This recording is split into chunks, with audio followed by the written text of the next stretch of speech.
नमस्कार. सरकारी कर्मचारी या यूट्यूब चॅनलमध्ये आपलं खूप खूप स्वागत आहे. राज्य सरकारी कर्मचाऱ्यांच्या राजीनाम्याबाबत महत्त्वपूर्ण शासन निर्णय निर्गमित. चला तर याबाबतची सविस्तर माहिती पुढीलप्रमाणे पाहूया. तत्पूर्वी चॅनलला सबस्क्राईब केलं नसेल तर चॅनलला सबस्क्राईब करायला विसरू नका.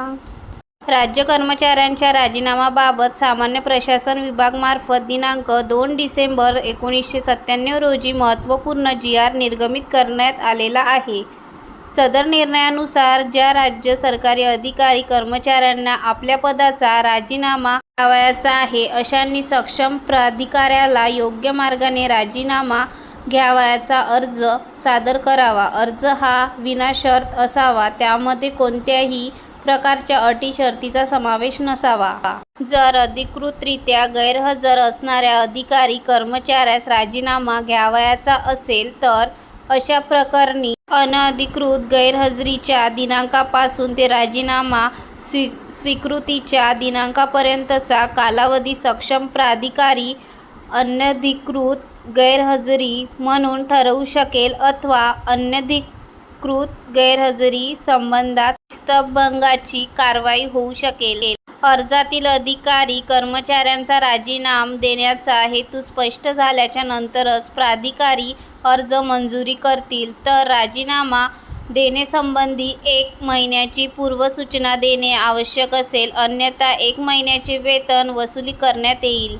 तसेच राजीनामा देतेवेळी कर्मचाऱ्याकडून शासनास कोणत्याही प्रकारची येणे नसावे. तसेच त्यास निलंबित करण्यात आले नसावे.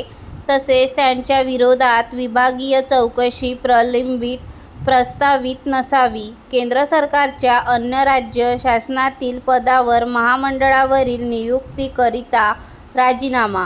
सरकारी अधिकारी कर्मचाऱ्यांची राज्य शासनाखेरीज अथवा केंद्र सरकारच्या अन्य शासनातील पदावरील अथवा शासन अनुदानित संस्था, उपक्रम अथवा सरकारांतर्गत असणाऱ्या महामंडळात नियुक्तीकरिता निवड झाली असेल अशा प्रकरणी सदर नियुक्तीकरिता विहित मार्गाने अर्ज केलेला असेल अथवा विहित कार्यपद्धतीचा अवलंब केला असेल तर राजीनाम्यासंबंधी 1 महिन्याची पूर्वसूचना देण्याच्या अटीतून त्यास सूट देण्यात येते. मात्र सदरहून नवीन नियुक्ती स्वीकारण्यापूर्वी संबंधित अधिकारी कर्मचाऱ्याने या राज्य सरकारच्या सेवेतील त्यांच्या पदाचा राजीनामा देणे आवश्यक राहील. धन्यवाद.